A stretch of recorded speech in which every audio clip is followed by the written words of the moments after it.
Hey guys, tonight we're going somewhere very quiet. Like absurdly quiet. So quiet you might hear your own eyelids blink. We're heading up a misty hill somewhere in ancient Korea to visit a Buddhist temple that doesn't show up on maps, doesn't have a gift shop, and definitely doesn't serve boba. You're arriving just as the moon peeks over the trees, casting silver light across slate rooftops and ancient pine. There's a smell in the air. Steamed rice, old wood, and something green and earthy you can't quite place. That's tea. But not the kind you dunk a bag of while doom-scrolling. This is a tea ceremony performed every night by monks who've long since stopped checking the time, and tonight you'll be drinking with them. You sure you're ready? These guys take their tea seriously. Like meditate in the rain until enlightenment, seriously. They don't sip, they contemplate. There's a rumor going around the monastery that if you steep your leaves too long, you'll be reborn as a disappointed kettle. So before you get comfortable, take a moment to like the video and subscribe, but only if you genuinely enjoy what I do here. And I'd love to know, where in the world are you listening from tonight? And what time? Is it for you? Drop a little comment before you drift off. Now dim the lights, maybe turn on a fan for that soft background hum, and let's ease into tonight's journey together.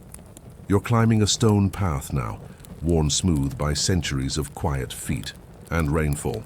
The stones are slippery under your sandals, and each step echoes faintly through the bamboo forest that edges the hill. There's no rush. Even the wind seems to be moving in slow motion tonight. Up ahead, the temple glows faintly, not from fire or lanterns, but from polished wood and starlight.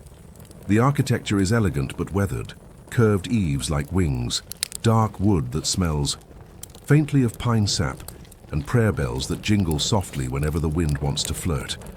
An old monk opens the gate for you. He doesn't speak, just smiles with his whole face, deep lines around his eyes like crow tracks in rice flour. You nod. He nods. It's a very respectful, extremely slow nod off. Eventually he gestures for you to follow. You pass through the courtyard. Stone lanterns with mossy shoulders stand like sleepy guards. In the corner, a dog is curled up in the shape of a comma. You're not sure if it's breathing or dreaming, but either way, it seems at peace.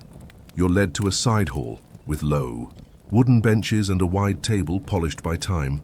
Several monks are already seated, all dressed in layers of hemp robes dyed the color of river stones. One of them is pouring hot water into a delicate pot, its surface cracked with the finest. Hairline fractures like frozen lightning. You sit. The bench creaks slightly beneath you. Not in protest, just in acknowledgement. Everything here makes noise gently. Even the crickets outside seem to be whispering their chirps. The tea being prepared tonight is nokcha, a green tea harvested in early spring from the southern provinces. The leaves are steamed, then rolled, then dried in small batches under the watchful eye of someone who definitely mutters encouraging things to the leaves. You watch the monk prepare the tea. He's using a kettle shaped like a sleeping goose. The water isn't boiling, that would be barbaric, but it's hot enough to raise a gentle cloud of steam that coils toward the rafters like it's trying to meditate too. He pours the water slowly over the leaves, and as the scent rises, you feel your lungs loosen. Say it smells like warmed grass, old books, and a memory you don't quite have yet. You raise the tiny cup, and more like a thimble, really, to your lips. The first sip is faint, barely there, like the ghost of a cucumber had a dream. But then, the flavor expands, smooth, nutty, with just a hint of bitterness that makes your tongue sit up a little straighter. It's not loud, it's not sweet, it just is. The monk next to you smiles again and raises his cup. You do the same. Congratulations, you just joined a centuries-old ritual without needing to recite a single chant. Just be present, just be still.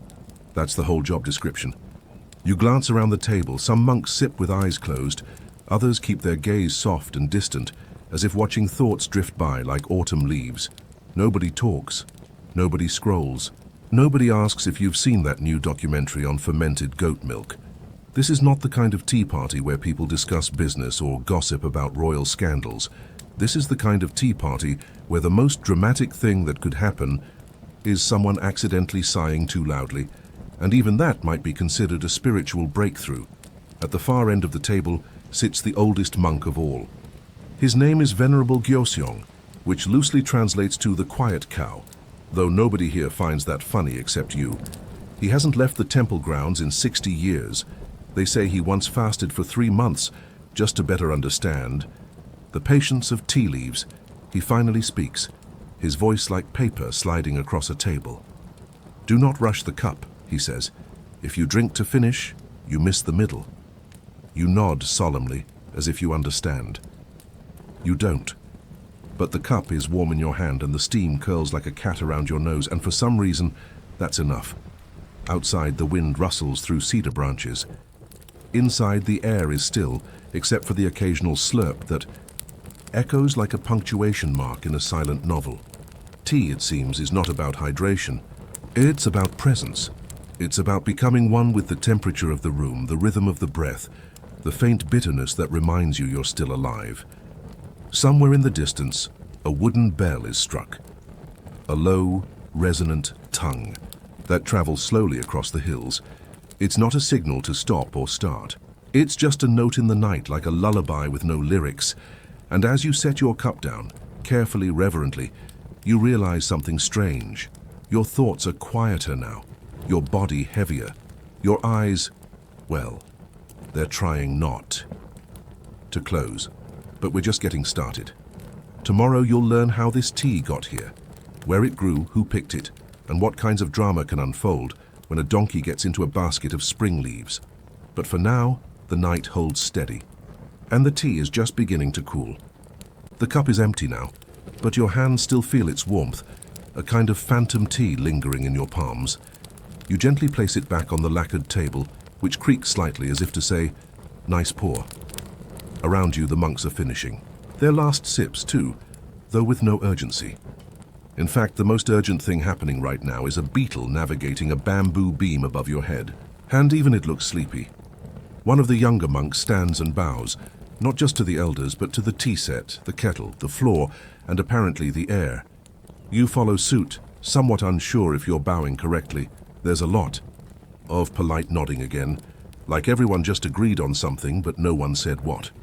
You're led back outside into a narrow side garden behind the main hall. The air has cooled, and the moonlight now filters through branches of plum and pine, silvering everything it touches. Someone hands you a woven mat. It's the ancient Korean equivalent of a yoga mat, except instead of doing sun salutations, you'll be learning about trade routes and donkeys. Yes, donkeys, but elegant ones, trust me. The garden is a strange blend of wild and deliberate. Stone paths curl like spilled ink. Moss climbs the lanterns like it pays rent. And in the center, there's a tree that looks old enough to have argued with Confucius.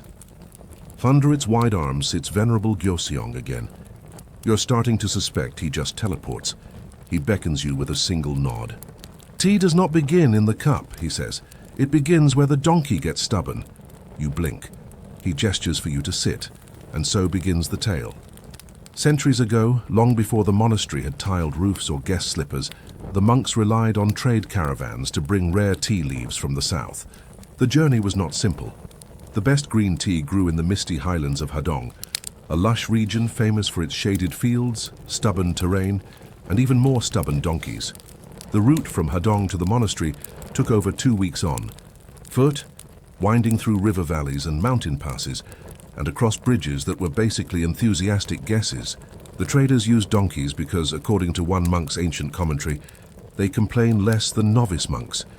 Each spring, a procession of robed merchants and donkey whisperers would begin the trek northward, carrying bundles of freshly plucked tea leaves wrapped in mulberry paper and packed inside bamboo crates. These weren't just any crates.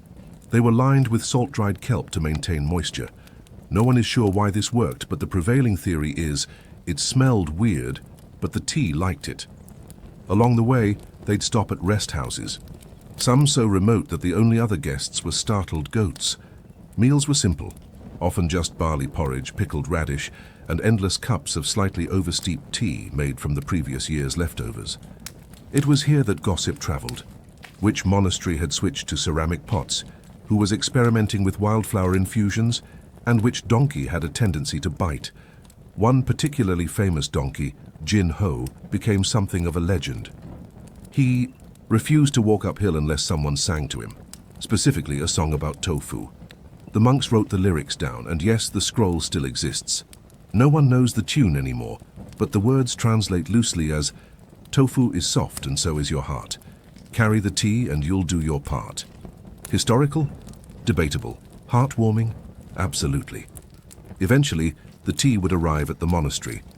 But the journey was so arduous, the monks developed a kind of reverence for the leaves, not just for their taste, but for their patience. The tea had waited, through river storms, mule tantrums, and suspiciously chatty innkeepers, to arrive in a place of stillness. It's no wonder the first cup was always offered to the wind, not drunk, just poured gently onto the ground. "For the road," they said, "for the stories that carried it here." You glanced down at your own mat, wondering how many donkeys your tea passed before it reached your lips. The monk beside you must have read your mind, because he leans over and says, "There's a reason we don't use wagons. The wheels disrespect the mountain." He says this with the solemnity of someone who has definitely lost an argument with a mountain. As the story continues, you learn how each shipment of tea was catalogued by hand, in scrolls that detailed not just the origin and harvest date, but the mood of the harvesters. Some scrolls simply say very rainy, not ideal. Others read, "Sunlight good. Li Sang-woo slipped in mud again." These little notes became prized bits of gossip among monks. If the tea was bitter one season, someone would say, "Ah yes, the year of Sang-woo's mudslide." Of course, modern scholars debate the accuracy of these scrolls. Some claim the donkey stories were added later to spice things up for novice monks. Others argue that the tea journey was a spiritual metaphor, and the donkeys were symbolic of human stubbornness. But then again, someone did carve a very realistic donkey into the side of the grain storage hut, complete with a tiny bundle of tea tied to its back. Either the metaphor got out of hand, or someone really loved that donkey. Back in the garden, Venerable Gyeoseong falls silent. His gaze turns toward the tree above you. The leaves do not know where they will go, he says softly. They simply fall. And somehow in the stillness that follows, that makes perfect sense. You lie back on your mat, the grass cool beneath your neck, the stars blinking like slow thoughts. You imagine a caravan of donkeys winding its way across hills, braying into the wind, carrying bundles of patience and flavor, one careful hoof step at a time. And as your eyes begin to grow heavy, you hear another monk approaching with a second kettle. Different scent this time, something earthier, deeper. Yes, there's another tea coming, but this one isn't green. The new tea has a darker hue, almost like liquid mahogany. As it's poured, it releases a deep woody aroma with notes of bark, mushroom, and something you can't quite name, maybe whetstone, or just monastic wisdom. You're not even sure how that smells, but it's definitely what you're smelling. The monk offering the tea does so with both hands, bowing low. You do your best to return the gesture, though yours comes out more like a polite neck spasm. He doesn't seem to mind. You lift the cup. It's heavier than the last, and warmer too, like it remembers being fire. When you take the first sip, the flavor blooms slowly. It tastes like stories whispered inside a cave, like old paper and rain. Welcome to fermented tea. Or as the monks here call it, cha-jang, the tea of quiet aging. Venerable Gyeoseong is already sipping his, eyes half-lidded as though he's seen this chapter before. Without preamble, he begins again. Fermentation, he says, is the art of letting something be itself, very, very slowly. You nod as though you understand, because that's what you do when someone wise says something you only half grasp, but fully respect. Tonight's story drifts backward in time once more, to the era when monks began aging tea leaves deliberately, not just to preserve them for longer winters, but to draw out more grounding, earthy flavors that suited evening meditation. According to monastery law, the practice began after a shipment of Hadong tea was delayed by flooding. By the time the crates arrived, the leaves had darkened, softened, and smelled peculiar. Most monks wanted to toss the batch, but one, always an eccentric, there's always one, insisted they brew it. The results were strange, even a little musty, but incredibly calming. Not the bright zing of green tea, but something humbler, sleepier. As one monk wrote in a margin note, makes your legs feel like warm mud, good for late chants. Thus began a tradition of intentional aging. The monks would store certain leaves in cool, damp cellars, carved into the rock beneath the kitchen hall. Wrapped in mulberry bark and tied with pine twine, the tea bricks were labeled with the harvest season, and charmingly, a small painted face to indicate its personality. Some smiled, some frowned. One, curiously, was just 2 eyebrows and a question mark. The fermentation wasn't entirely scientific. Each batch changed depending on humidity, mood, lunar cycles, and whether the abbot remembered to check the stash. Some were left so long they practically composted. Others were consumed, too early and tasted like regret. But a few, a magical few, emerged, with the perfect balance of wood, earth, and comfort. Of course, modern historians have attempted to recreate this process. Several universities in Seoul, and even a team of enthusiastic European tea bloggers, tried fermenting leaves in underground cellars, climate-controlled caves, and even wine barrels. None succeeded in replicating the exact profile. Mostly because none of them had the original ingredient, time spent not caring if anyone ever drank it. Back in the garden, another monk, this one younger, possibly still recovering from a vow, of silence, shares that the tea you're drinking now comes from one of those very old batches. The label read only, "Spring of 4 frogs croaking too loudly." Apparently it was a rainy year. You nod with reverence, then cough lightly. The tea is strong, comforting but firm, like being hugged by a teacher who still might grade harshly. You ask how long it's been aging. The monk holds up 2 fingers. Years, you ask. He shakes his head. Decades. You pause, the cup halfway to your lips. How many? He leans in and whispers, 37. There's a silence that follows that number. 37 years. Older than your favorite snacks. Older than your joints feel when it rains. Older than the backpack you still use but don't talk about, and yet here it is, warm in your hands. Tea that waited almost 4 decades to meet you. It makes you think, not in a grand epiphany of life way, more in a slow, gooey thought that oozes through your mind. How many things in life are simply waiting?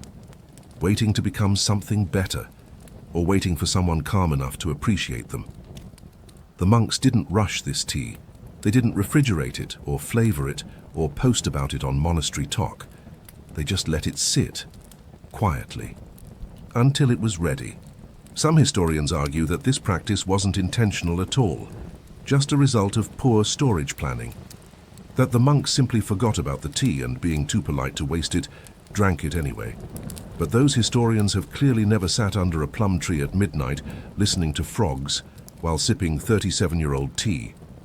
Because if they had, they'd understand that even accidents can taste like rituals. Beside you, the kettle refills someone's cup with a soft gurgle. A cricket tries a solo performance before being gently silenced by a breeze. The moon has shifted slightly, casting the tree's shadow across your lap now like a quiet blanket. Venerable Gyoseong finishes his tea and places the cup down with the precision of a poem. Aged things, he murmurs, are not weak. They are simply done with showing off. You don't reply, partly because you're sleepy, partly because your tea is still warm, mostly because, yeah, that sounded profound. You settle deeper onto your mat. Your limbs feel heavy in the best possible way, like someone swapped your bones for warm clay. The tea hums in your belly like a distant monk's bell. Tomorrow, you'll ask more questions about the ingredients, the fermentation methods, maybe the facial expressions on those tea bricks, but for now, you just sip and listen to the night. The stars above you flicker lazily, like a ceiling someone forgot to turn off properly. You're not sure how long you've been sitting here. Time, like the tea, feels soft around the edges now, a gentle fog of thought, a blanket with no beginning or end. Somewhere to your left, a monk clears his throat, a sound that echoes like a stone dropped into deep, still water. It means the lesson continues, but this time, instead of words, they bring something else. A small tray. On it, a curious object, a delicate ceramic pot with a lid shaped like a lotus bud, and beside it what appears to be a brush. You blink. You're not painting, are you? The monk smiles as if reading your mind and gently lifts the lid. Inside, powdered tea leaves, so finely ground they look like green smoke made solid. This, you learn, is the precursor to what would, centuries later, become matcha. But here it has another name, malcha, or rubbed tea. Unlike the steeped teas from earlier, this one is whisked into a frothy suspension using, yes, the brush. Or, to be more precise, a hand-carved bamboo chasen, bristling like a tiny mop that's very serious about its job. The monks developed malcha not for taste, though it is sharp and grassy and slightly bitter, like a salad with secrets, but for ritual. During long nights of scripture copying or silent contemplation, they needed something quick, efficient and stimulating without jarring the nerves. This was their solution, a flash of green clarity in a bowl. You hold the cup carefully as the foam settles. It looks like spring in liquid form. One sip and your mouth feels alert, not in a coffee jitters way, more like someone cleaned your thoughts with a sponge and whispered, "Focus now." Venerable Gyoseong leans toward you and mutters, "This one's not for dreaming, this one's for seeing." You glance at the stars again. They do seem sharper. The story winds backward once more, taking you into the cold heart of a 12th century temple. Winter. The ink in the calligraphy hall freezes overnight. Monks wrap their hands in cloth just to hold the brushes. One of them, a young half-shaven novice with ambition larger than his robe, experiments with grinding dry tea leaves into powder. He mixes it with hot water using a twig and downs. The mixture in one gulp. That monk copies 78 scrolls of the Lotus Sutra in a single winter. Legend? Possibly. But the monks here speak of him with quiet admiration. Not for his speed, but for the calm that followed his frenzy, when he sat, hands stained with ink, and said only, "The tea helped." Today, historians credit powdered tea practices in East Asia as an elegant blend of necessity and mindfulness.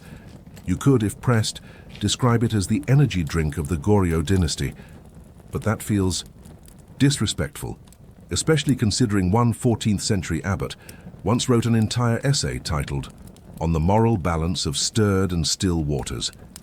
In it, he argues that whisked tea represents the middle path between motion and rest. That the circular movement of the whisk reminds the soul not to spiral but to return. He also complains about a novice who kept whisking too vigorously and made the tea spray onto sacred scrolls. Balance, it seems, was still in progress. You sip your cup again. It's cooling now, but the effect lingers, a gentle buzz in the ribs, like your lungs are humming. The monk beside you, younger than Gyoseong, maybe mid-30s in monk years, asks if you'd like to try whisking. You nod eagerly, forgetting that your wrists are about as coordinated as a rubber chicken. Still, you give it your best. Your first attempt splashes a bit. Your second creates a respectable foam, and your third, well, let's just say a nearby cricket now has the energy of 10. The monk claps politely. You bow.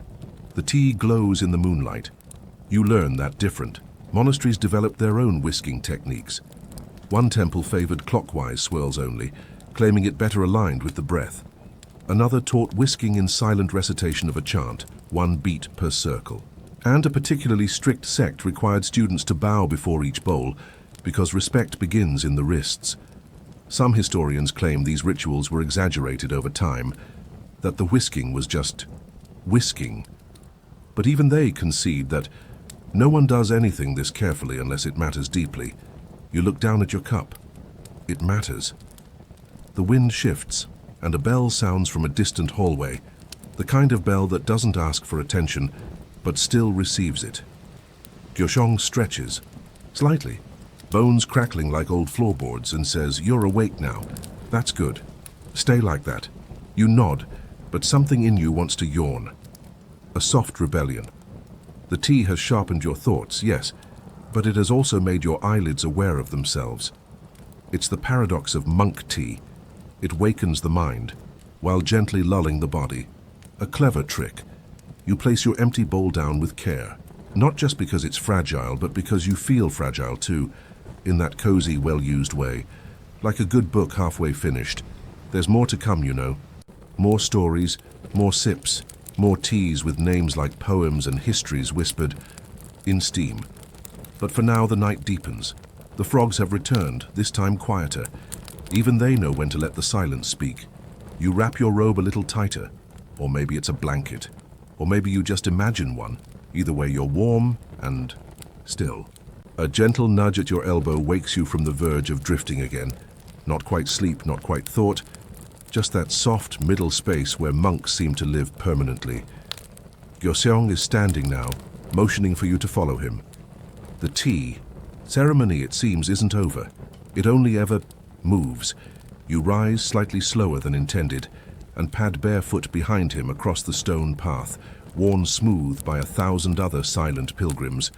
The moon has shifted. A breeze carries the scent of cedar, distant ash, and, curiously, something like roasted barley. You arrive at a smaller, humbler structure, nestled into the roots of the mountainside. This is not a hall of meditation or a sanctuary of scrolls. It's a kitchen. Inside, the glow of a small flame flickers under a cast-iron cauldron, a monk with sleeves rolled up, and the world's most serious expression is stirring what looks like brown grains in a wide pan. You've stepped into the realm of roasted grain teas, perhaps the most comfortingly humble of all the monastic drinks. And tonight you'll meet Boricha. The monk hands you a warm ceramic mug with both hands. Inside, a liquid the color of late autumn sunlight. No foam, no fragrant steam. Just a quiet warmth rising from the cup like a memory. You sip it cautiously. It tastes like breakfast in a wooden cabin. To be slightly more technical, it's toasty, nutty, and oddly soothing, as if your stomach had just been told a bedtime story. Gyoseong chuckles at your expression. Good, isn't it? No caffeine, just calm.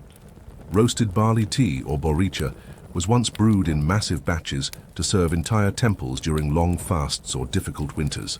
Unlike the powdered green teas reserved for ritual and alertness, this drink was democratic, brewed for the old monk with a sore back, the novice with a nervous stomach, or the visiting layperson too intimidated to ask for a cushion. And here's the curious thing. Boricha wasn't originally a tea at all. It was food, a way to stretch grain, to warm the belly, to trick the brain into feeling full during lean months. Only later did it become a drink of affection, the kind a monk might brew for his mentor when words felt too sharp. You sit beside the hearth now, cupping the mug in both hands, watching the firelight reflect off the bottom.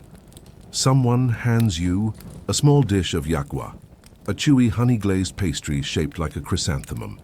Sweet, sticky, and crumbly all at once. The tea and snack together are a gentle symphony of comfort.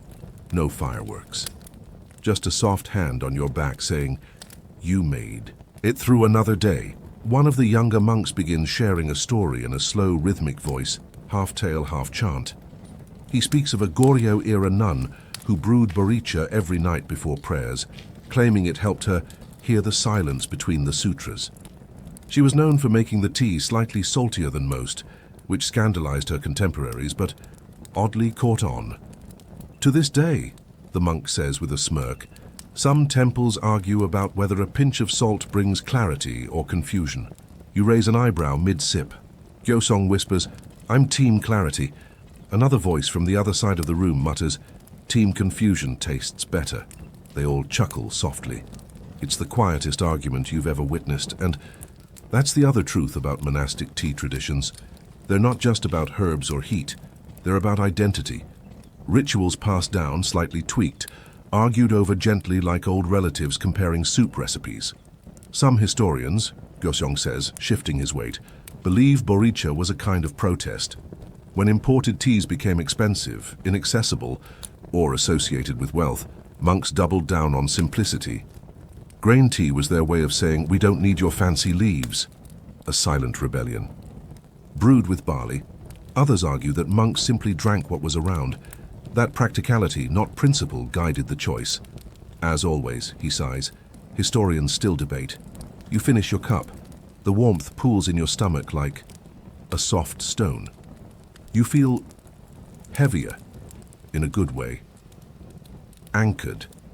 Safe. The fire crackles again, and a nearby monk begins softly tapping a moktak, a wooden percussion instrument shaped like a fish. Its steady rhythm folds into the sounds of the night. Chirping bugs, the wind through pine, a distant owl wondering who is still awake. Not every tea is for focus, Gyoseong murmurs. Some teas are for surrender. You nod slowly. You understand now. In fact, surrender seems like a lovely idea. Your body relaxes. Your breath deepens. The back of your neck uncurls like an old scroll left in the sun. There's no call to action, no lesson, no next step. Just tea. Just time. You think for a moment of all the lives these teas have touched.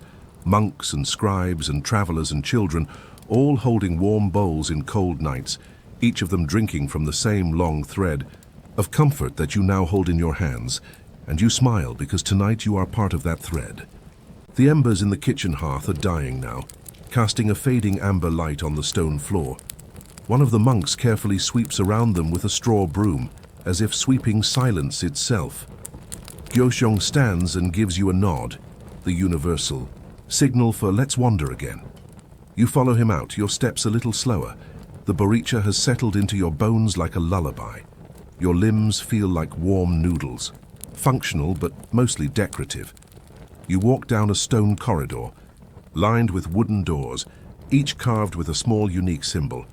Sleeping quarters, Gyoshong murmurs, for visiting monks, scholars, and the occasional curious traveler who arrives with questions and leaves with indigestion. You both laugh quietly. He gestures to one door. That used to be the apothecary's room, he says, but we had to move it. Too many people mistook the powdered ginseng for cinnamon. He pauses at the next doorway, gently pushing it open. Inside, a low table rests beneath an open window, moonlight spilling across a scattering of scrolls and small ceramic jars labeled in brush calligraphy. This, he says softly, is where the herbalists work. You sit at the table while Gyoshong carefully unrolls a scroll. It's not a sutra or a philosophical text, but a recipe, an actual handwritten guide for brewing a type of medicinal tea used by monks who suffered from insomnia. Tonight's star, dachucha, or jujube tea. He brings out a small clay pot already warm. The preparation is simple but precise. Dried jujube fruits are sliced, simmered gently with a touch of ginger, and sometimes a sliver of cinnamon bark. The fragrance is round, rich, and soft, like warm apples after rain. You hold the bowl and inhale deeply. The scent doesn't just reach your nose, it wraps around your shoulders like a very polite ghost. The first sip is slightly sweet with a mellow depth. No tartness, no tang, just bedtime in a cup. Jujube trees, Gyoshong tells you, were considered trees of peace in ancient Korea. Monks planted them near meditation groves. They said even the wind sounded calmer when passing through their leaves. He leans back, hands folded in his sleeves. Dachucha wasn't just a sleep aid, it was part of a bedtime ritual, after evening chanting before final silence. Some temples even considered it an act of compassion, brewing it for anyone who seemed burdened. He watches you over the rim of his cup. Which is funny, he adds, because monks aren't supposed to have possessions. But somehow, we've always had a cupboard of jujubes. You raise an eyebrow. And ginger, he nods solemnly. Smuggled in, possibly. Monks can be persuasive when they're congested. You sip again, and suddenly a memory that isn't yours surfaces. A winter's night, a cold nose, a ceramic bowl pressed into small hands, and a whisper, "Drink slowly." Gyoshong must notice your expression because he smiles. "It happens," he says. "These teas carry old memories even if they're not your own." The conversation drifts gently, as if unwilling to leave the calm. You ask why the teas aren't better known, why these quiet traditions didn't travel widely beyond temple walls. He shrugs. Some say it's because monks didn't write cookbooks. Others say it's because the world only asks about warriors and kings. Then he adds, but some stories are like dachucha. They don't shout, they wait. You sit in silence with that thought. Outside, a night bird trills 3 notes. The air shifts, carrying the faintest trace of smoke and pine. Also, he says with mock seriousness, some historians claim jujube tea was used to bribe teachers into giving longer nap breaks during scripture recitation. But this is disputed. You both chuckle.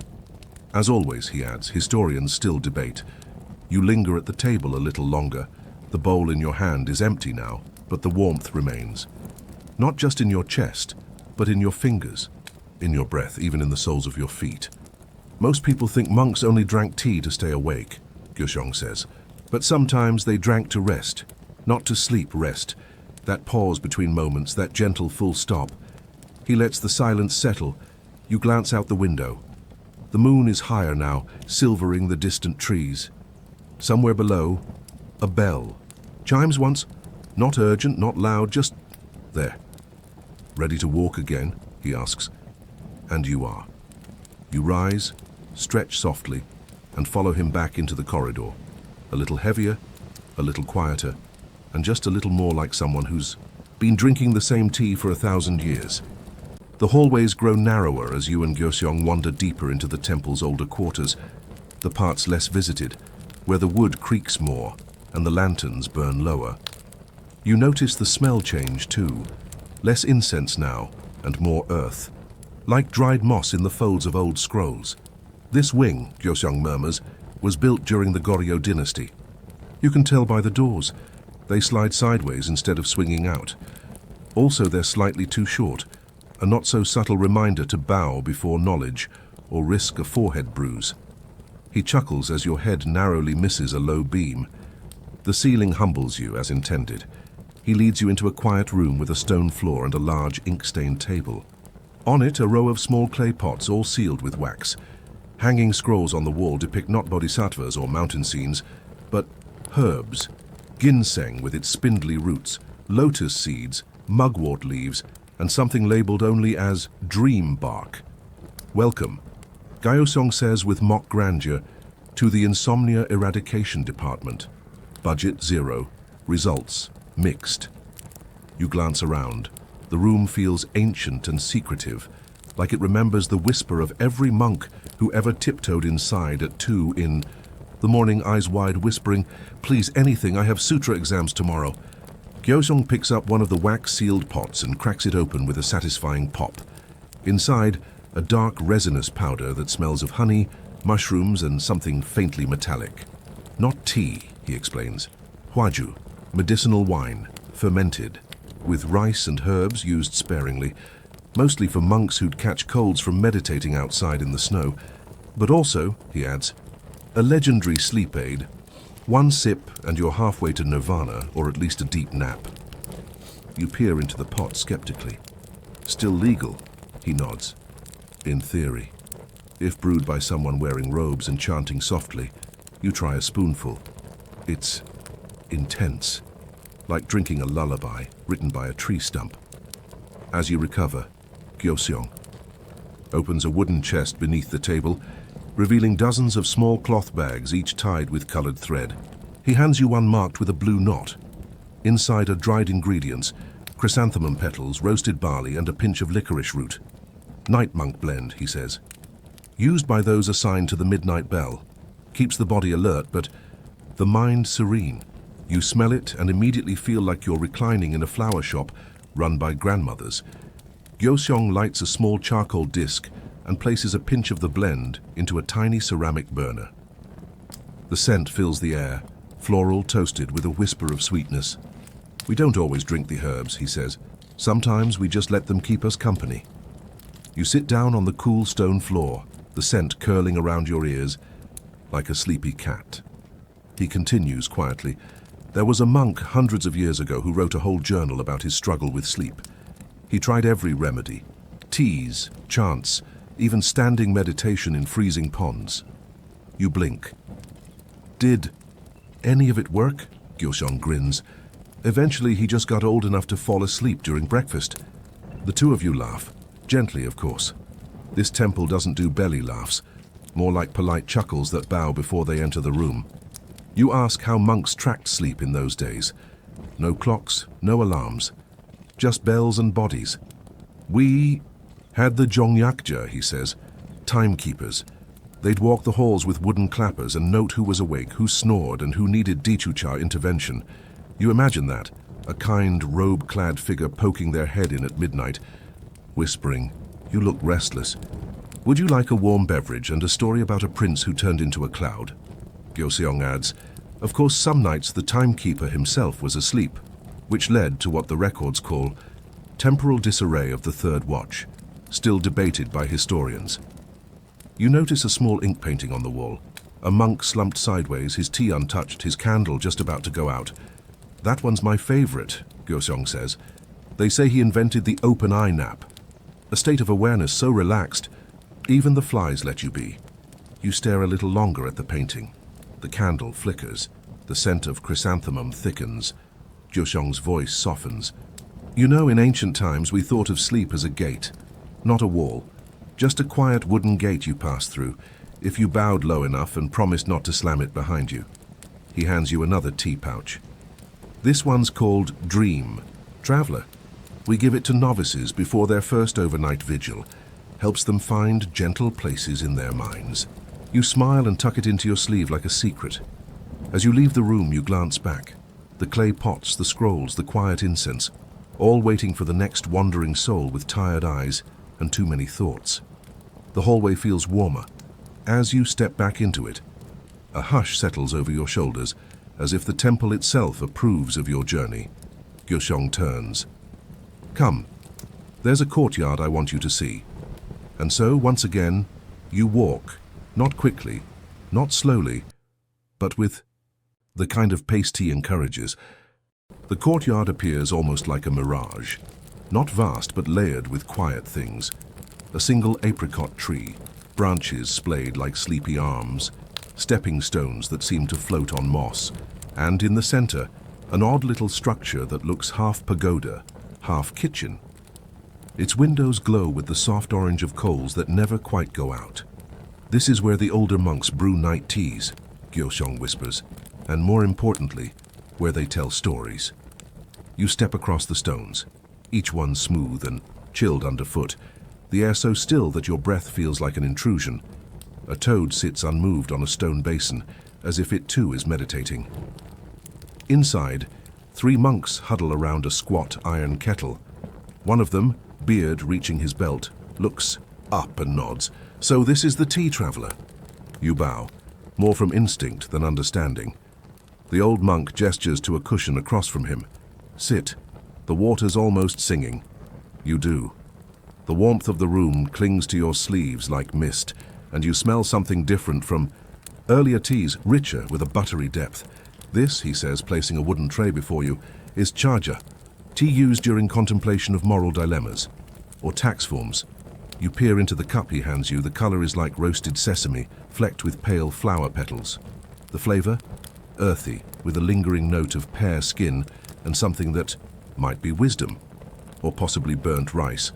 The other monks say little, sipping with the gravity of astronomers mapping stars.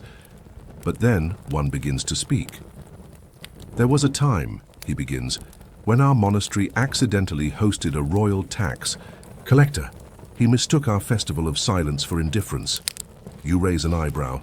"His solution," the monk continues, "was to double our grain tax and confiscate our tea." The kettle hisses sympathetically. "And so the abbot wrote him a letter." He adds, 4 pages, no words, just the dried remains of a tea leaf pressed flat across the parchment. "Did it work?" you ask. The monk shrugs. "He returned the tea, doubled." You laugh quietly, as does the toad outside, or perhaps that was just wind. They refill your cup without asking, as if your need is visible in the air. Another blend, this time with a whisper of pine and something floral, like a letter written on bark. "You know," one monk says, "we once had a sister monastery that used tea to determine truth." "How?"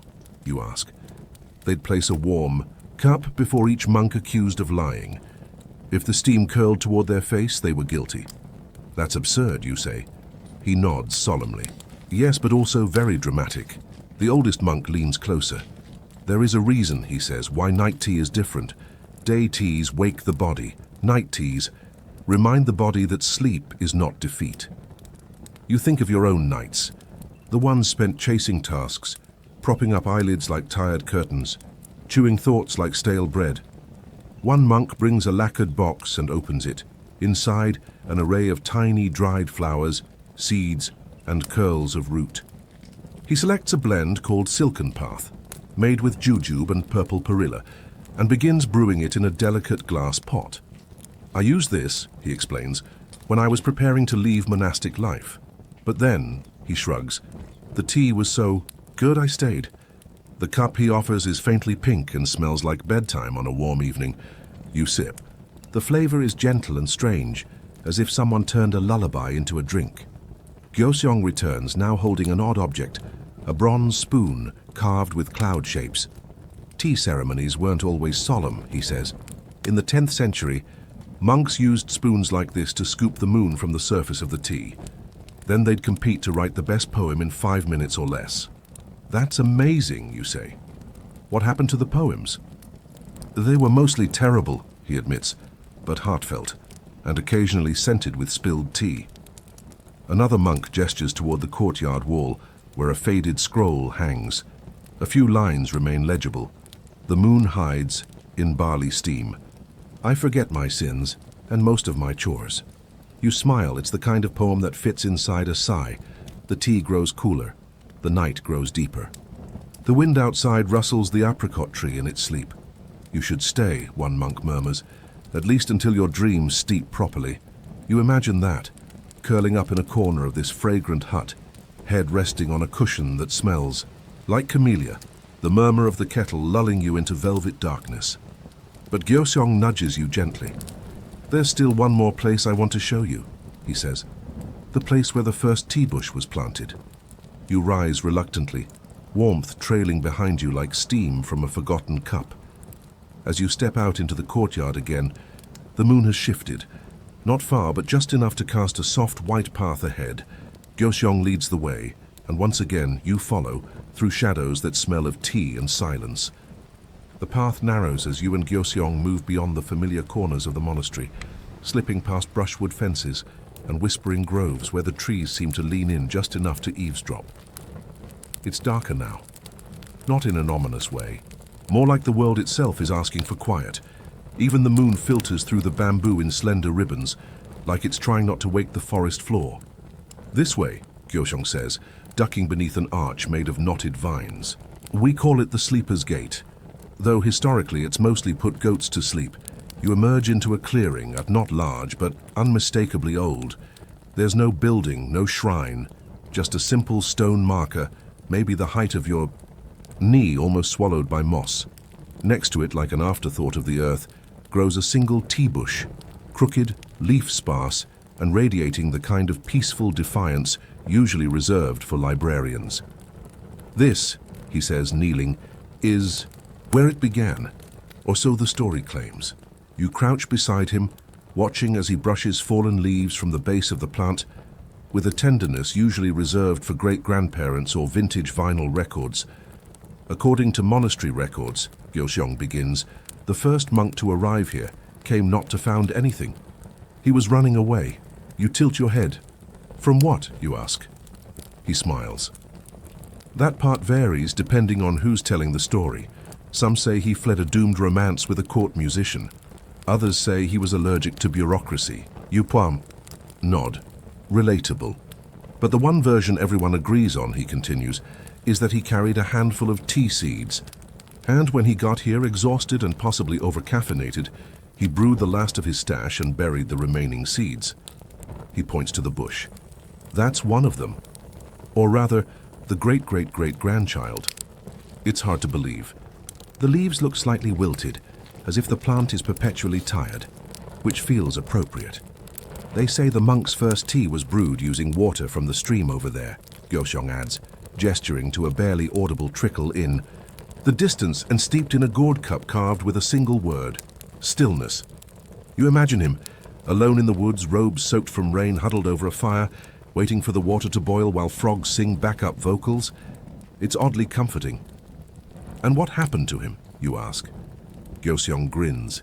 He built a hut. Then another monk found him, then another, then someone brought tofu. You know how it goes. Snowball effect, you murmur. Tea effect, he corrects. You look around the clearing, trying to imagine centuries of footsteps, prayers, naps, arguments, all absorbed into this quiet pocket of time. The air smells like cool stone and something herbal, maybe sage or memory. Later, Gyoseong says, This became the place where monks came to decide big things, whether to accept royal donations, whether to let in a famous but very loud poet, whether to allow indoor sandals in winter. Scandalous, you say. History is full of dangerous footwear, he replies solemnly. A breeze stirs the leaves. You notice faint etchings on the stone marker. Not words, but shapes. Cups, leaves, a cloud with steam rising. You wonder if this is the monk's version of graffiti. Each monk who came here was supposed to add something to the stone, Gyeoseong explains. But only if they'd just had a cup of tea. You lean in. So this is a tea diary?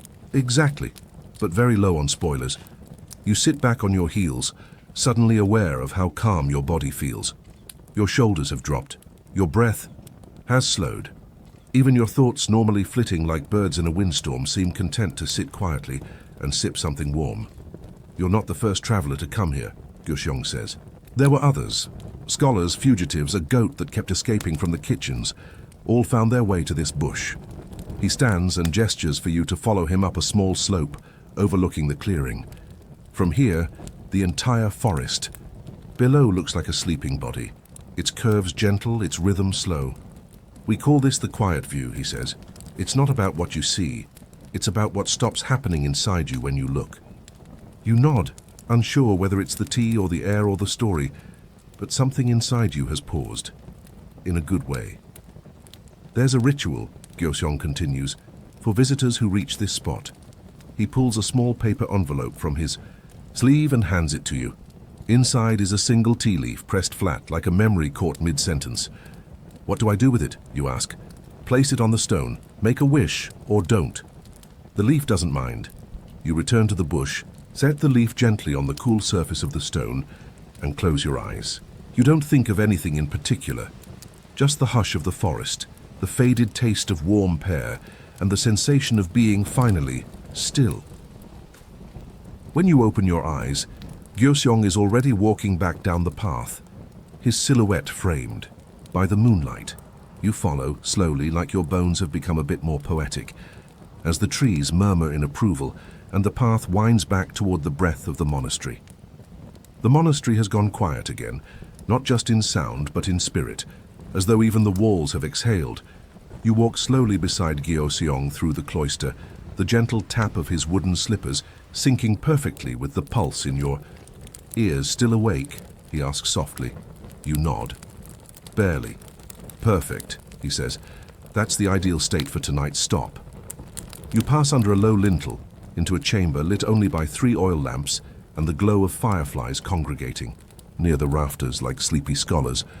The walls are lined with shelves, but not of books, meant of jars, hundreds of them, each different in size, shape, and what looks like centuries of dust. This, Gyeoseong says with a whisper, is the archive of steepings. You blink. You archive your tea. Of course, he says, as if that's the most reasonable response in the world. Every blend ever brewed in this monastery is recorded here. The ingredients, the intention, the temperature of the water. Whether a monk cried while drinking it, that last part seems hard to verify. We get surprisingly detailed with our annotations. He pulls a jar off the shelf and holds it up to the light. It's labeled in elegant, looping brushwork. Summer rain, brewed for apology after snoring during meditation. Inside you see dried herbs, possibly mint, definitely regret.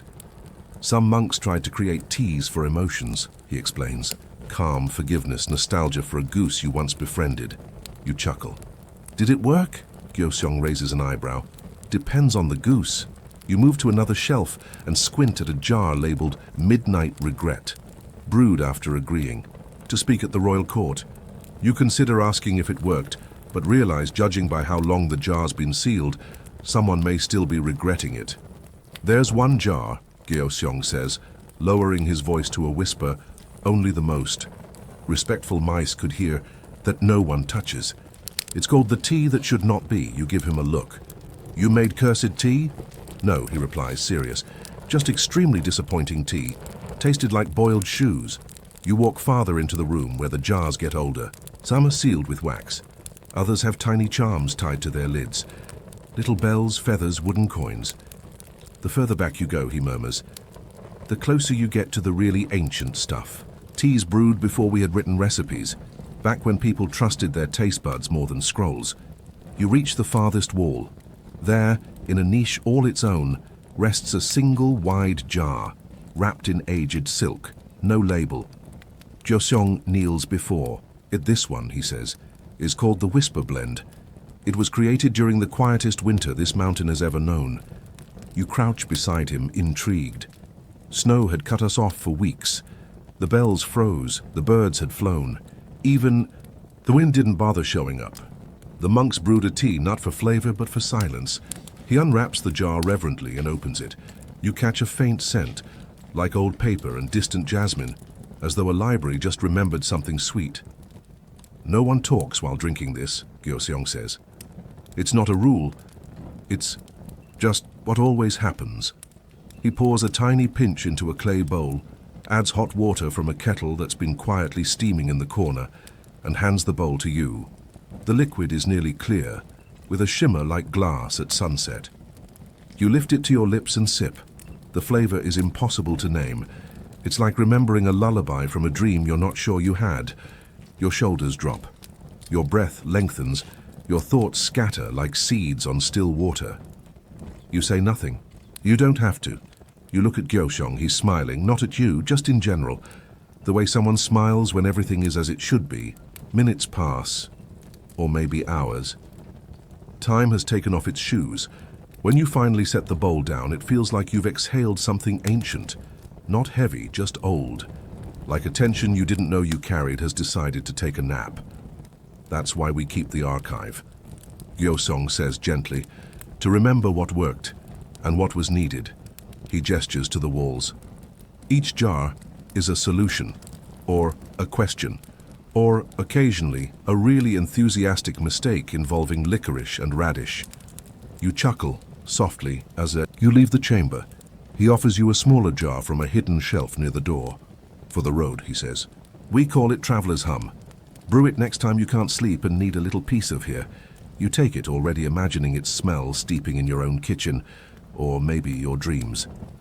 Outside, the night has deepened into the kind of hush only shared by distant mountaintops and very polite ghosts.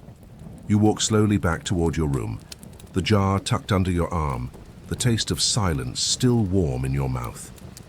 And somewhere behind you, in a room of eternal steepings, another firefly flickers to life. As you settle back into the quiet of your room, the faint aroma of Traveler's Hum lingers in the air. Soft, herbal, almost like a whispered promise. You find yourself reclining against the wooden frame of the futon, the texture rough, but somehow familiar, like an old friend who doesn't mind your quirks. Outside, the moon has shifted slightly, casting a delicate silver glow that filters through the paper windows, tracing lazy patterns on the floor. You think about the archive of steepings, and that elusive whisper blend, how something brewed purely for silence could taste so full of stories. It's almost poetic, isn't it? Like a secret passed between generations, bottled in patience and steam. You wonder if modern tea drinkers could appreciate such subtlety, or if they'd be too busy chasing the next caffeine buzz. Honestly, your average energy drink doesn't have quite the same calming effect, though it does come with a very aggressive label and a very loud commercial jingle. Your thoughts wander to the monks who lived here centuries ago. They weren't just brewing tea, they were crafting moments, breaths in time where the world slowed down enough to notice the small things. You recall how Gyeosong mentioned the monks trusted their taste buds more than written recipes, an art lost in the era of instant gratification and Wi-Fi signals. The idea of being present, of letting the senses lead you, feels like a soft rebellion against the rush of today. Remember that ancient bush you visited earlier? The one they say is a descendant of the first seeds brought by a fleeing monk? It seems a little tired now, leaves a bit droopy, but still alive, almost stubborn in its calmness. It's a reminder that history isn't always about grand battles or towering monuments. Sometimes it's in the quiet persistence of a single plant, the careful steeping of a cup of tea, or the simple act of sitting still. You smile to yourself. The monk's world was full of rituals and choices, some serious, some downright amusing. Indoor sandals in winter causing scandal? That's a debate you'd pay to overhear. It's these little human moments that make history less dusty and more like a slow, friendly conversation. Your eyelids begin to droop, but before you let yourself drift fully into sleep, a playful thought pops up. If the monks were alive today, would they be posting their tea recipes on social media? That silent steeping does tea for sleep? Probably. And there'd definitely be at least one monk with a very serious face, perfecting his tea latte art. You chuckle softly, feeling the last traces of tension melt away.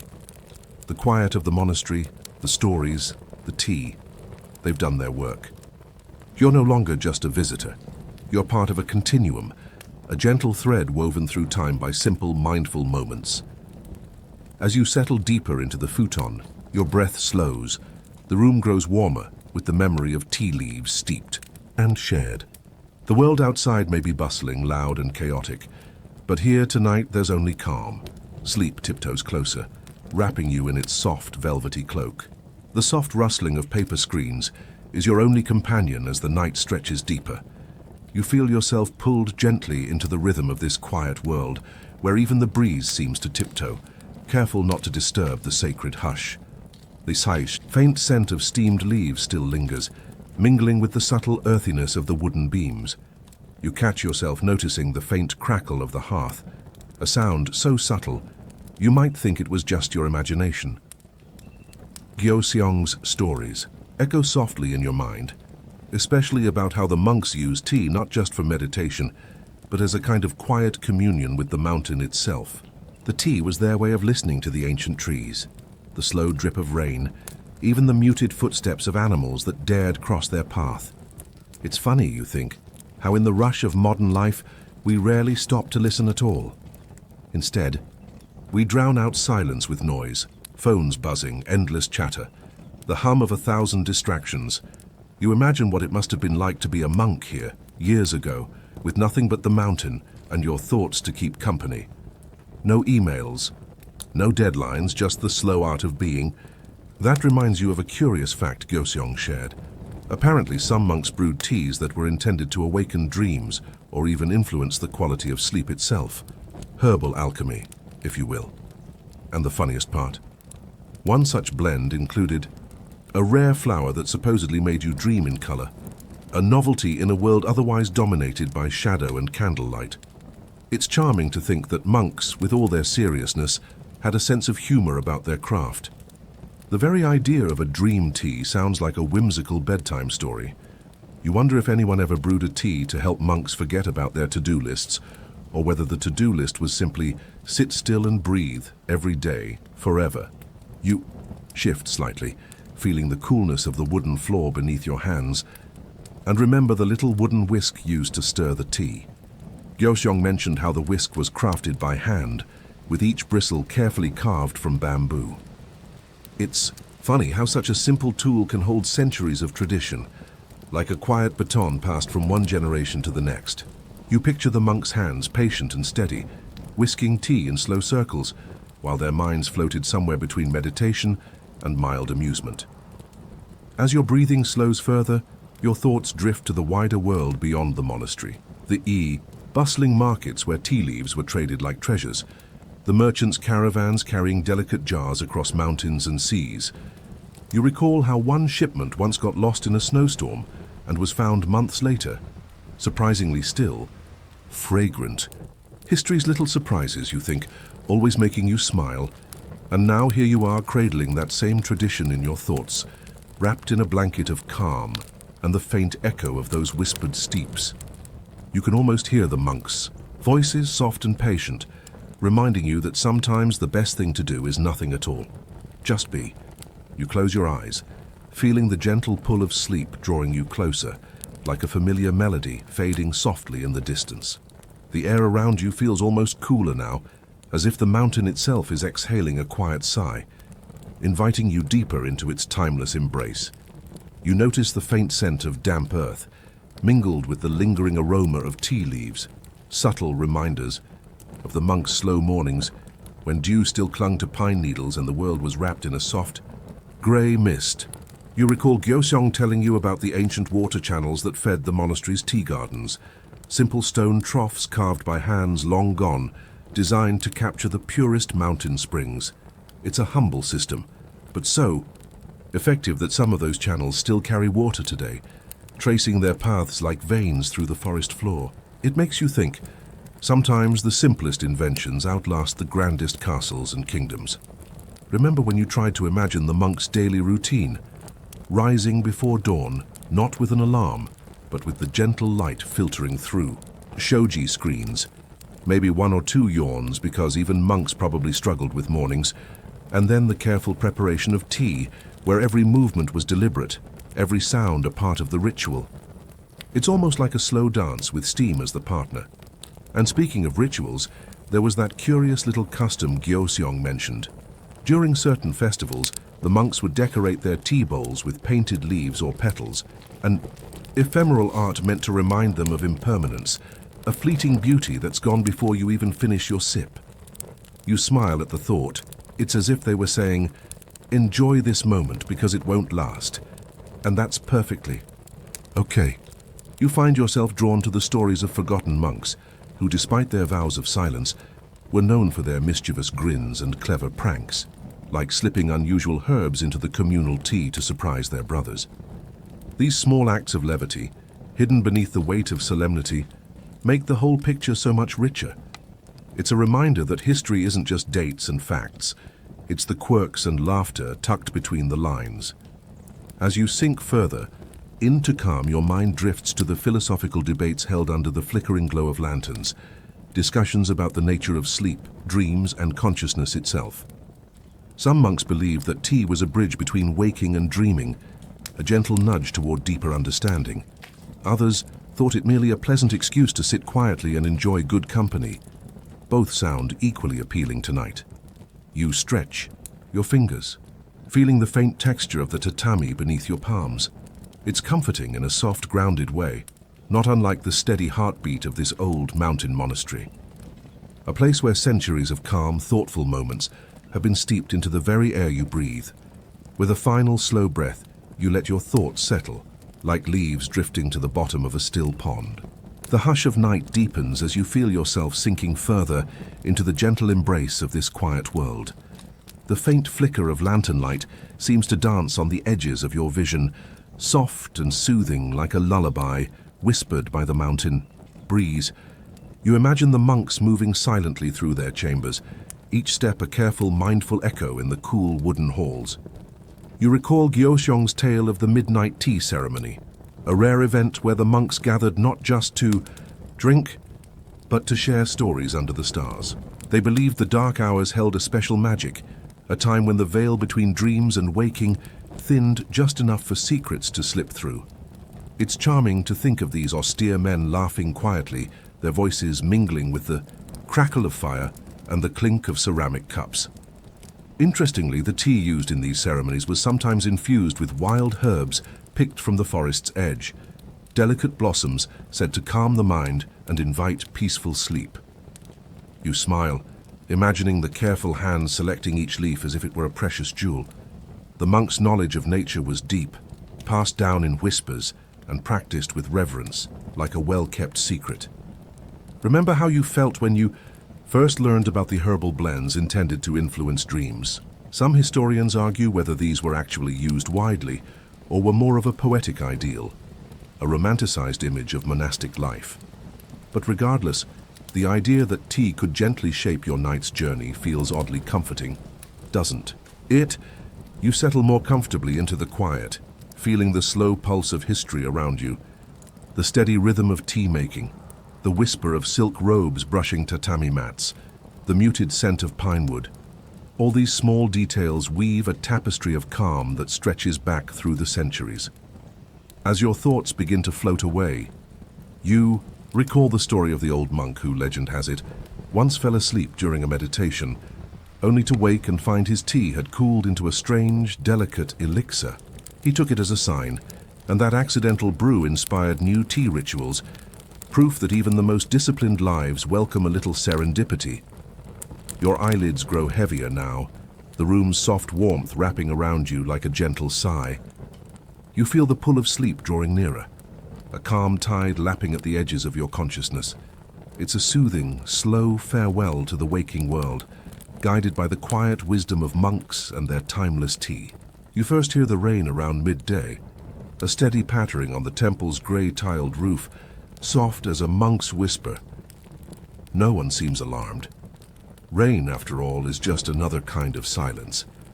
The sound blends into the background hum of chants, and wind bells like nature trying to harmonize with the monastic schedule.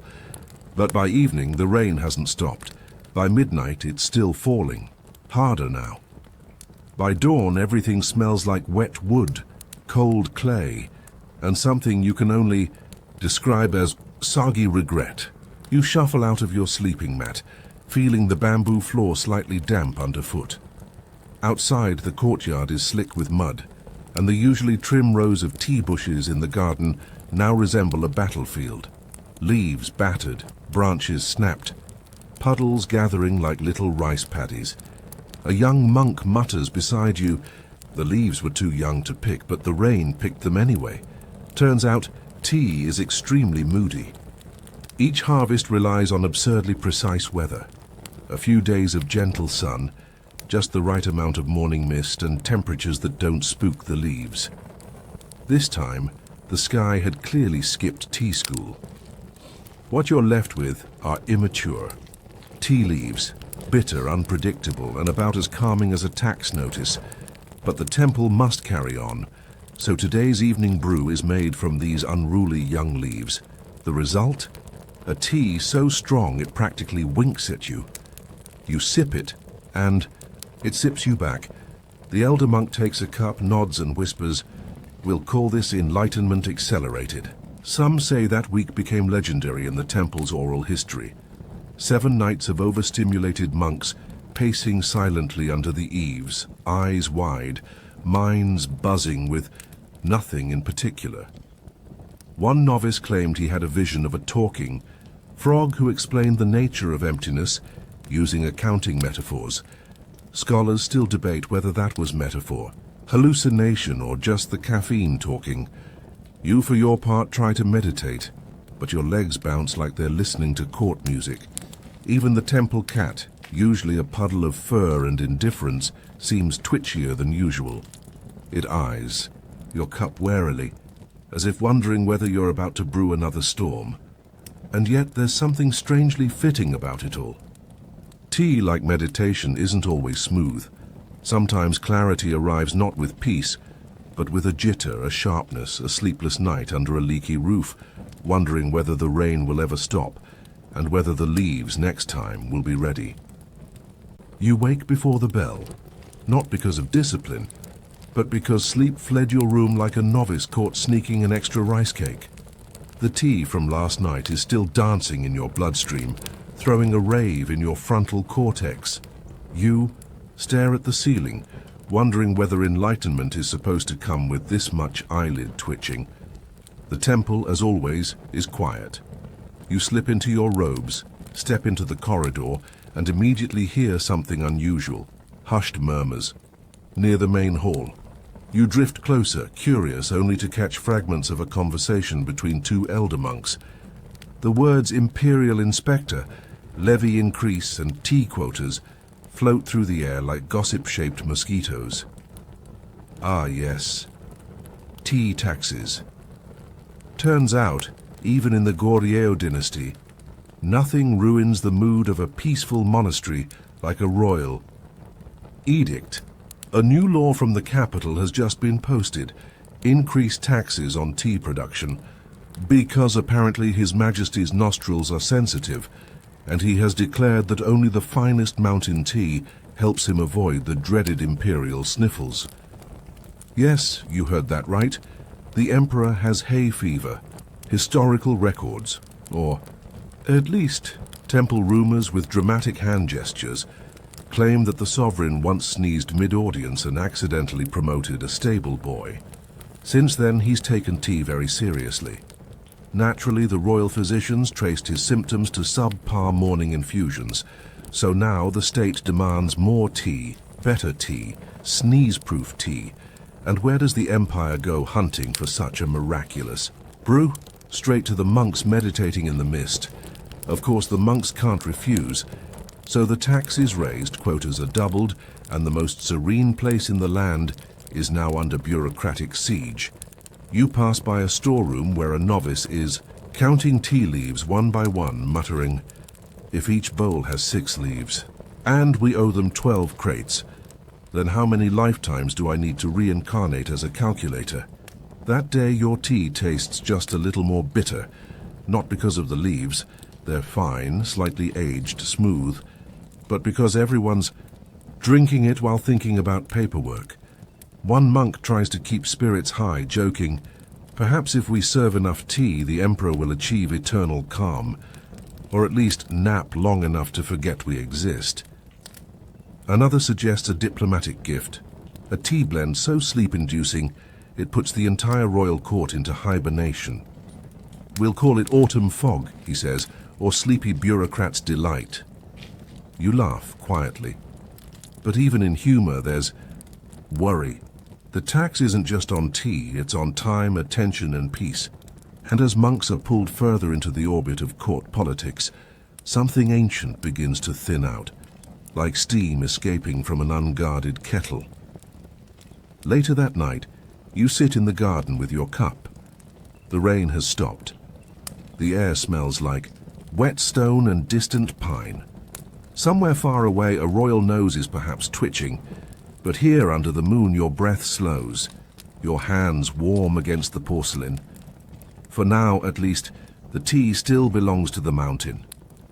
Tonight the temple feels heavier, not from clouds or taxes or tea-induced insomnia, but from visitors.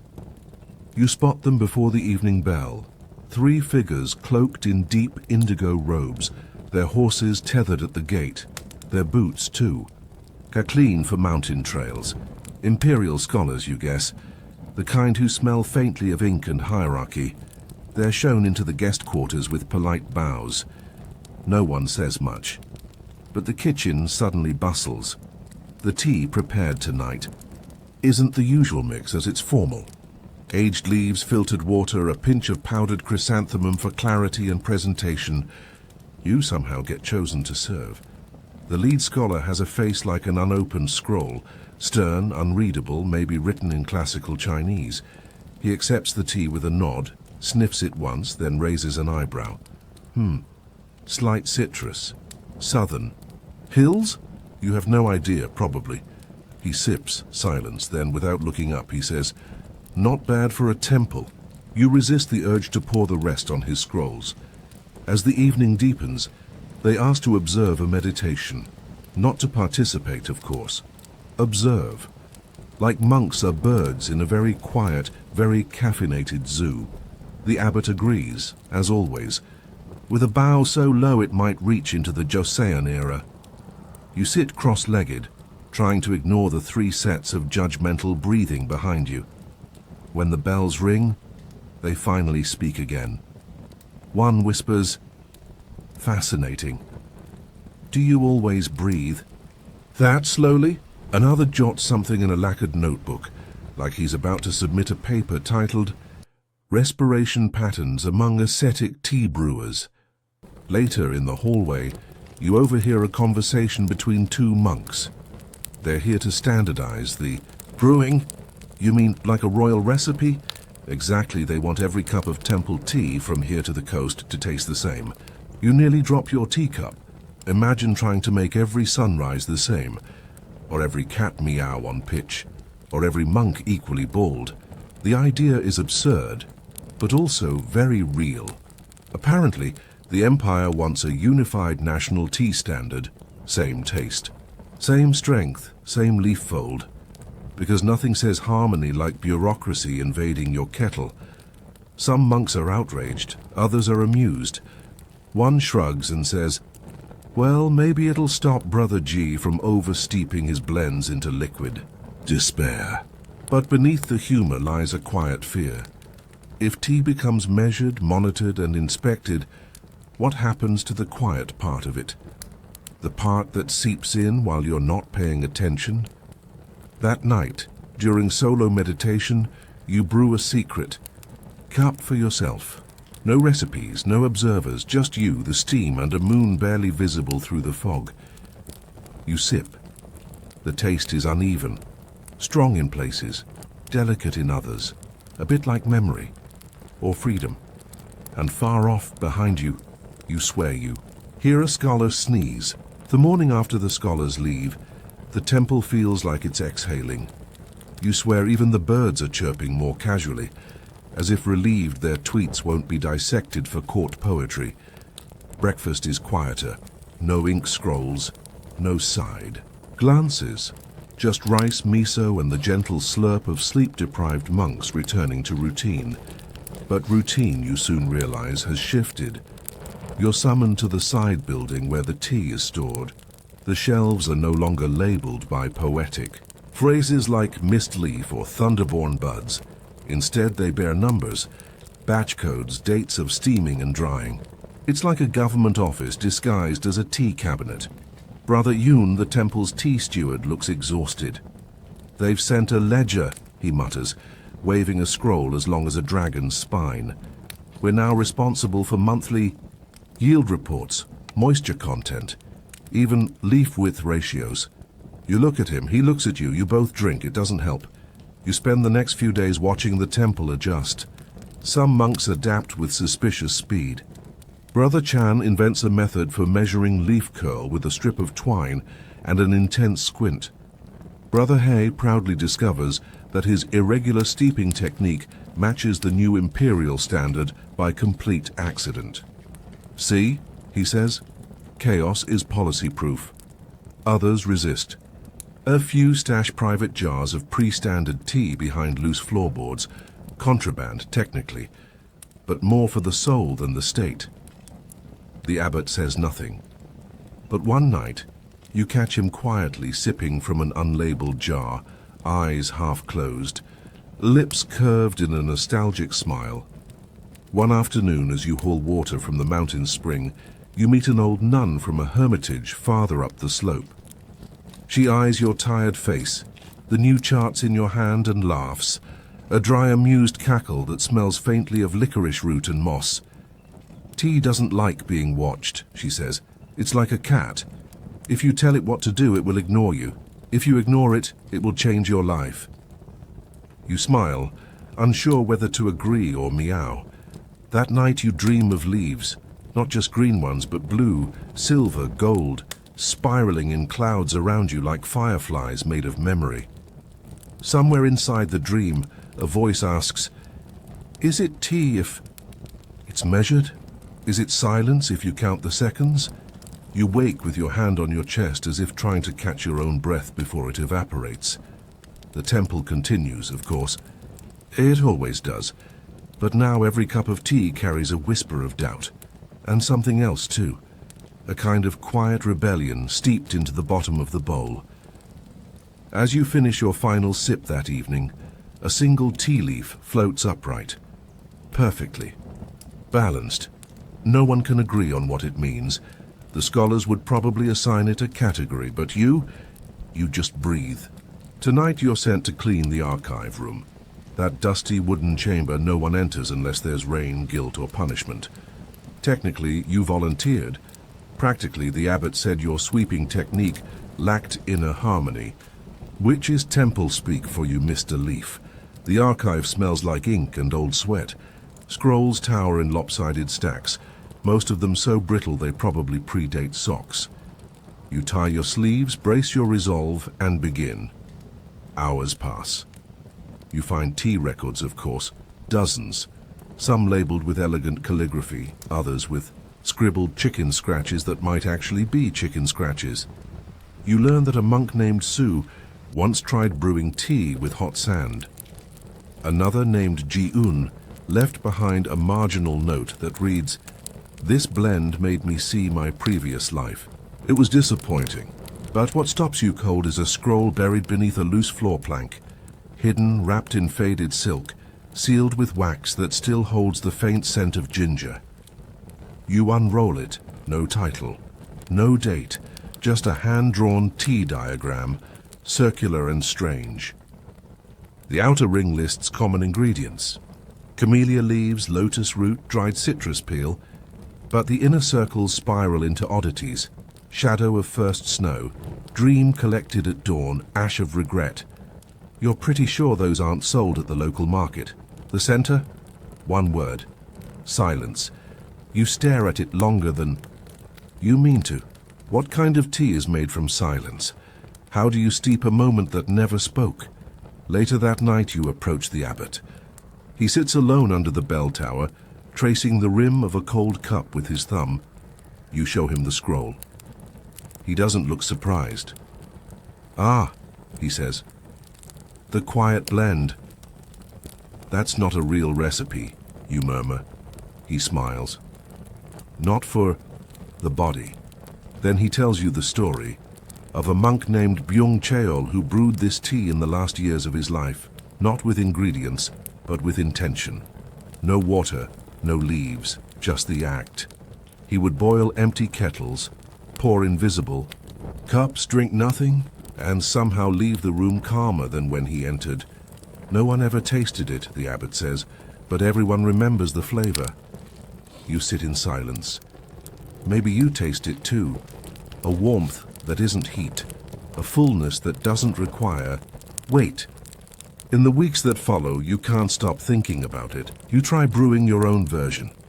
You use real water, real leaves, but brew them while holding your breath, while thinking of nothing, while remembering everything. The result isn't special, but the act feels still, like wind held in cupped. Hands you never show anyone. You label the jar with a single mark, a small circle unclosed. You place it on the shelf with the others. No one comments, but one day it's gone. And the scroll? Back under the floorboards, sealed again, waxed in ginger, waiting for the next tired soul to need it. The seasons begin to shift, slowly like an old man stretching after a long nap. One morning the wind carries the faintest hint of pine smoke, and the air smells less like dew and more like dry leaves remembering summer. This, the monks call, transition tea weather. The blends change with the wind. Roots are swapped for bark, blossoms for husks. Bright citrus notes retreat behind deeper, smokier tones. The kind of tea you'd drink while writing a letter you'll never send. You're tasked with updating the tea journal, a daunting book nearly the size of your torso, bound in dark oxhide and covered in the scribbles of 47 generations of monks, several of whom had interesting thoughts about cinnamon. One entry reads, "Added thistle root, may repel demons or attract goats, further testing required." You add your own notes carefully, respectfully. Autumn blend slightly bitter, like being told your past life was an accountant. As the weather cools, the pace of the temple slows. Conversations stretch longer, steps echo louder. The gong is struck with more thoughtfulness, or maybe just laziness wearing a robe. You begin noticing little rituals among the monks, ones never mentioned in any scroll. Brother Min, who always sips before bowing. Sister Day, who hums a single note, always the same, as she pours. Even the abbot, who, despite decades of insistence on modesty, clearly favors the tea with wild pear. One evening, you're invited to a gathering, not formal, informal ceremonial, a category only monks would invent. The tea is brewed on a low stone slab in silence, but the atmosphere is warm. They talk, softly, slowly, not of doctrine or taxes or scrolls, but memories. One monk recounts his first sip of tea as a child, served by his grandmother from a chipped porcelain bowl she claimed once belonged to a ghost. Another recalls a moment during war, crouching in the woods, clutching a thermos of cheap barley tea, grateful simply to be alive. You listen. Sip. Listen again. Someone asks what your earliest tea memory is. You hesitate. Then answer honestly. It was bitter, too hot, I didn't like it. Laughter. Nods. One monk raises his bowl. The first cup always lies. Outside, wind rustles through the temple eaves. A leaf tumbles into someone's cup. No one removes it. The abbot, who has been quiet for most of the evening, finally speaks. Autumn is when the tea stops trying to impress you, he says. It no longer needs to prove it's fragrant or pure, it just is. You take a sip. It's not exciting, not sharp, not sweet. But somehow, it feels like an answer to a question. You didn't know you were asking, and for the first time you don't wonder what the imperial scholars would think. You only wonder what leaf will fall next. The temple settles into the deepening autumn, and with it comes a curious tradition whispered about but rarely spoken aloud, the night of the silent leaves. You hear the monks mention it in passing, a night when no one speaks, not even a single syllable from dusk until dawn. At first you thought it a punishment for a forgotten rule, but no, it's something else entirely. That evening, as the sun dips behind the mountains, you watch the monks gather in the courtyard, their robes rustling, like the dry leaves underfoot. The only sounds are the faint crackle of a fire and the soft clink of ceramic cups. You notice a particular kind of anticipation hanging in the air, not tense but expectant, like waiting for a cat to decide if it will finally nap. You join them, taking a small, warm cup of tea. The brew is smoky and thick, redolent of chard, pine and something sweet, almost like caramelized sugar burned just enough to be bittersweet. You lift the cup slowly, your fingers warm against the cool night air, and as you sip, the world seems to quiet even further. The monks sit cross-legged, faces bathed in firelight, eyes half closed. No words pass between them, but you feel stories unfolding, memories, regrets, hopes, all swirling in the steam rising from your cup. It's said that this silent vigil is a form of collective meditation and remembrance, a way to honor the past and prepare for the coming winter. But there's an odd legend tied to it too, that on this night, the spirits of the mountains sip tea alongside the monks, sharing in the ritual's quiet reverence. You catch a glimpse of movement near the tree line, a shadow, or perhaps a fox. For a moment you think it nods to you, or maybe it's just the tea playing tricks. As the hours pass, the silence deepens, folding over you like a soft blanket. You realize that without speech, the language of tea becomes louder, the warmth spreading from your hands, the taste lingering on your tongue, the shared breath in the cold night. When dawn finally breaks, pale and hesitant, the monks rise, without a word. You feel different, lighter, as if some invisible weight has been lifted. The night silence lingers in your mind, a quiet hum that you carry with you, like the faint aftertaste of a perfect cup. The night of the silent leaves passes, but its memory stays, a gentle reminder that sometimes the most profound conversations happen without words, just the shared warmth of tea and the understanding that even in silence, you are not alone. As you walk back to your quarters, a stray leaf drifts down, landing softly on your sleeve. You smile and brush it off, thinking maybe, just maybe, it was a nod from those mountain spirits after all. Winter sneaks in quietly, wrapping the temple in a thick blanket of snow that muffles every sound. Even your footsteps seem hesitant, like a secret being told only to the cold air. The world outside fades into white, but inside, the tea rituals grow warmer, more deliberate, like a slow dance against the chill. You notice the fires glow more now, the flicker reflecting off the glazed ceramics that hold your nightly brews. It's as if the tea and the heat are conspiring together to keep the cold at bay, not just outside the temple walls, but deep inside your bones. The monks too seem transformed by winter. Their faces, usually calm and composed, now carry a quiet resolve, a shared understanding that this is a season for endurance, for patience, for reflection. They move with deliberate care, each action a meditation, each sip a prayer. One evening, the abbot invites you to join him in the meditation hall. The room is sparse, warmed only by the soft glow of oil lamps and the steady rhythm of a wooden drum. He hands you a cup filled with a thick, earthy tea, made from roasted barley and a hint of pine needles, a blend meant to fortify the spirit. During the long nights, as you sip, he begins to speak, not loudly, but in a tone that feels like a soft breeze brushing against your skin. He tells you about the ancient monks who first brewed this tea during harsh winters, how they believed it connected them to the mountain's heartbeat, a pulse that never stopped even beneath the snow.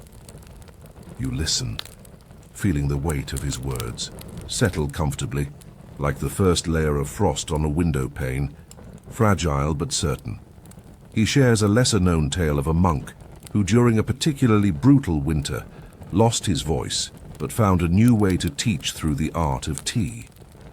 Without words, he communicated lessons of resilience, patience, and kindness, all conveyed in the silent sharing of a warm cup. The abbot's eyes twinkle as he says, "Sometimes the strongest voices are the ones we don't hear."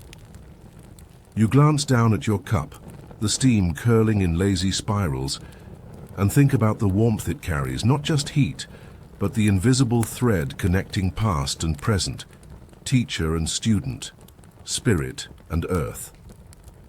Outside, the wind howls softly, but inside the temple is a sanctuary of quiet strength, and you realize with a smile that winter tea isn't just about surviving the cold, it's about learning to bloom quietly beneath it. As winter's grip tightens, you find yourself waking before dawn more often than not. The temple, still cloaked in frost, feels like a different world in those early hours, a world suspended between dreams and waking, where the steam from your tea seems to rise slower, savoring the chill. One morning, as you carry a pot of freshly brewed tea through the empty halls, you hear it, a faint scraping sound, rhythmic and deliberate. Following it, you discover Brother Hyun, an elder monk seated near the stone hearth, carving tiny wooden cups with a steady hand. He doesn't look up when you approach, but his eyes gleam with quiet satisfaction. "Each cup," he murmurs without pause, "is a prayer carved in wood, imperfect but sincere." You watch him work, noticing how the chips fall like snowflakes onto the floor, small, delicate, and quickly forgotten. Brother Hyun tells you about a forgotten tea ceremony from centuries past, performed entirely with wooden vessels. The monks believed that wood, with its warmth and natural imperfections, connected them more deeply to the trees that sheltered the temple and the earth beneath their feet. What surprises you most is the story of how these cups were meant to be, temporary, used once, then returned to the forest floor to decompose and nourish new life. A ritual of impermanence, humility, and respect. You sip your tea from a ceramic cup as he works, feeling the contrast, cold, glazed, lasting. Yet somehow, you understand the appeal of the wooden cup's fleeting nature, a reminder that even the vessels we cherish are part of a larger cycle. Brother Hyun smiles softly, his fingers steady. In a world obsessed with permanence, we sometimes forget the beauty of passing moments. You nod, imagining the cups scattered beneath the trees, their essence feeding roots, their shapes dissolving like forgotten memories. Later, as the temple fills with the soft sounds of morning prayers, you think about impermanence, how each cup of tea you drink, each moment you live, is both fragile and precious.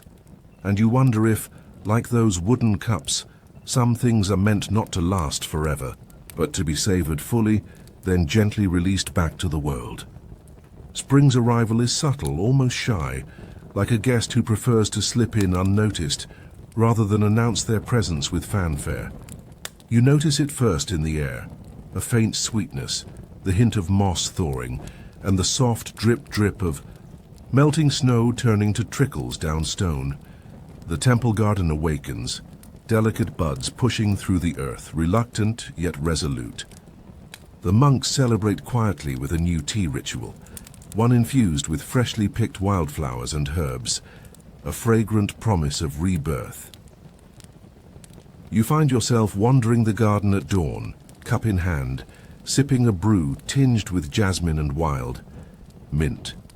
It's light, airy, and almost teasing, like the first tentative smiles of spring after a long, serious winter. One of the younger monks approaches and shares a story about an ancient spring tea ceremony where monks would gather at dawn to greet the sun and the returning birds. The tea was said to carry the spirit of renewal, awakening not just the body but the soul. You listen, imagining those early monks, hooded figures among blossoming trees, tea warming their hands as they welcomed a season full of promise. It strikes you as oddly familiar, like a ritual that's both timeless and fleeting. A curious fact surfaces. The spring tea often included a rare root known locally as dragon's whisker, believed to bring clarity and courage. Most modern monks shy away from it. It's notoriously difficult to prepare, and some say it has a mild hallucinogenic effect. Of course, no one admits to having tried it, at least not sober. As you ponder this, the young monk chuckles softly. Historians still debate whether dragon's whisker was literal or just a poetic name for a stubborn weed. You grin, thinking about how some mysteries of the past remain deliciously unresolved, like the final note of a good cup of tea, lingering just long enough to keep you coming back. With the sun climbing higher, birdsong filling the air, and the scent of blooming flowers weaving through the temple corridors, you take another slow sip, feeling the pulse of spring beneath your skin. It's a gentle reminder that, no matter the season, life flows forward, steeped in tradition, yet always ready for something new. The night deepens, and you feel the soft weight of calm settling over your shoulders, like a well-worn blanket folded neatly by unseen hands. The mountain's silence surrounds you, vast and gentle, as if cradling every whispered memory of those ancient monks who once brewed tea beneath the stars. The faint scent of steamed leaves still lingers in your mind, a tender reminder of a world moving slowly, deliberately, like the steady drip of water carving stone. You think back to all the stories, the careful rituals, the secret herbs, the laughter hidden in quiet halls, and feel a peaceful warmth spreading through your chest. It's almost as if the monks are here with you now, their patience a soft echo inside your ribs. Their timeless wisdom gently nudges you towards stillness, reminding you that sometimes the best journey is the one inward. The night's rhythm slows further. Your breath lengthens, deepens. The world outside fades into a blur of gentle shadows and distant stars. You imagine the monk's final cup of tea, steeped slowly by lantern light, each sip a farewell to the waking day, and a welcoming of restful dreams. Perhaps they whispered a quiet blessing, or maybe just smiled softly, knowing sleep was the true meditation. There's no hurry now, only the soft hum of a fan or the whisper of a breeze through paper screens. You're wrapped in the comfort of slow, deliberate moments where time stretches and folds like the petals of a tea flower blossoming underwater. The memories of tea gardens, mountain springs, and midnight ceremonies blend into a gentle lullaby. Let your thoughts drift, like leaves on a quiet stream, carried softly toward dreams woven by ancient hands. Feel your body relax, your mind unclench, as the calm of centuries settles around you like a gentle dusk. Now, in this quiet space between waking and dreaming, I'll say goodbye for tonight until the next time we wander these peaceful paths together. End of script. Sweet dreams.